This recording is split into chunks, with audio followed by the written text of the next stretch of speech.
যিশু, বিশ্বজগতের উপর ঈশ্বর ক্রোধের শক্ত আঘাত।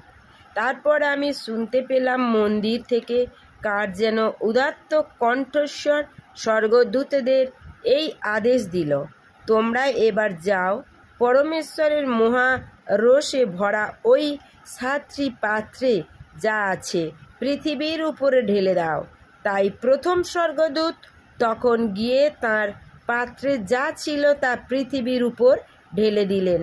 যারা সেই পশুর প্রতীক চিহ্নিত ছিল এবং তার মূর্তি পূজা করত, তাদের সারা গায়ে তখন ফুটে উঠল বিষাক্ত নোংরা ঘা। এবার দ্বিতীয় স্বর্গদূত তার পাত্রে যা ছিল তা সমুদ্রের উপরে ঢেলে দিলেন। সমুদ্রের জল তখন হয়ে উঠল যেন মৃত মানুষের রক্তেরই মতো। ফলে সমুদ্রের মধ্যে যত প্রাণী ছিল